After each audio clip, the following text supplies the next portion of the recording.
Hi, my name is Caitlin, and today I am going to be analyzing a poor leadership decision. The decision that I will be analyzing is one that resulted in a company losing 800,000 members in a single quarter, which at the time was nearly 1/10 of this company's business. Unfortunately, this is exactly what happened when Reed Hastings, co-founder and chief executive officer of Netflix, announced that he wanted to split Netflix into two different companies in 2011. His idea was to have one company offer streaming movies over the internet called Netflix, which Netflix had begun offering in 2007, and the other company offering a DVDs in the mail service called Qwikster. Subscribers to Netflix were appalled, and not only did the company lose 800,000 members, but the company's stock dropped more than 25% in a single quarter. This decision to split and segregate the DVD service was made based on an analytical, data-driven decision-making approach. It has been speculated that the company may have been split so that they could possibly sell off Qwikster later on or discontinue the company because DVD as a technology was going to not last. Hastings ultimately believed rather that the future was in streaming and that Netflix needed to move quickly in that direction.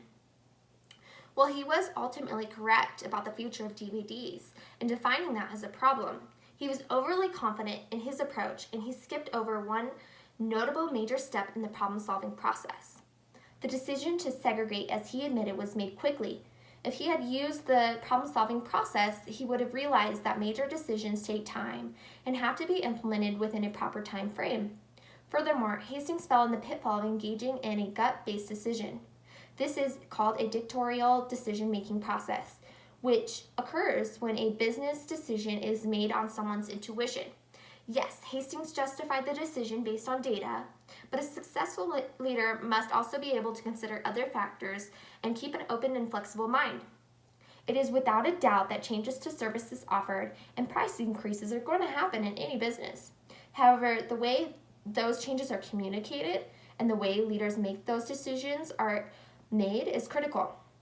Hastings made the decision to split the company shortly after announcing a major price increase to his services. To consumers who were paying for Netflix services, this was a chain of unpopular change. In fact, customers were outraged because it was going to be 60% more expensive now to have the same service that they were accustomed to. Customers took this personally, and nearly 40,000 people commented on Netflix's Facebook page, reacting poorly to the news. Using these processes to resolve the problem gave Hastings the symptoms of dropped memberships and dropped stock sales. But the root cause of these symptoms, as evident with the 40,000 disgruntled Facebook comments, was the lack of communication and timeliness of the decision. He ultimately broke the trust of his members. This is exactly why when a major change is going to occur, it is critical that the change is piloted, tested, and communicated to all involved. Hastings learned this lesson the hard way, explaining that he regretted moving quickly and that he ultimately messed up. He was unsure prior to splitting the company if he had been presented to customer focus groups before it went public. And if it had been, he was unsure what those groups' results were. This is a problem. Focus groups can be a great way to obtain information from consumers directly. In the future, Hastings said that Netflix was planning on slowing down its decision-making to ensure that there is enough room for debate about major changes to the company. To do this successfully, Hastings will need to lead group dynamics to ensure optimal results. Just like the problem-solving process, steps in Cog's ladder cannot be skipped, or the group will inevitably become disoriented. Ideally, he will lead the team to reach the Esprit stage in which members will feel a strong sense of team loyalty. This is the highest level of team development. In addition, communicating prior to launching changes is critical.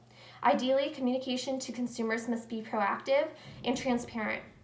Given enough time to allow consumers to adjust to the change, communication will also help to explain why the change is occurring, and it will give a platform for everyone to ask questions prior to launching the change. Had Hastings utilized group dynamics, created consumer focus groups, and considered the problem-solving process, he may have made a different decision to split the company at that time. It would still have happened, but he could have done it more graceful, thoughtful, and in a timely way. The root cause of the issue was the lack of communication and timeliness of the decision. Had he taken more time and communicated beforehand, he would have avoided the symptoms of losing so many members. However, as the Silicon Valley motto goes, if you're going to fail, fail fast, and that is exactly what Hastings did. He realized his mistakes and he publicly apologized for breaking the trust with his consumers. Today, Netflix has won multiple Academy, Emmy, and Primetime Awards, and with 167 million paid memberships in 190 countries, Hastings has redeemed himself, and Netflix is without a doubt the world's favorite binge-watching streaming service. Thank you. Have a great day.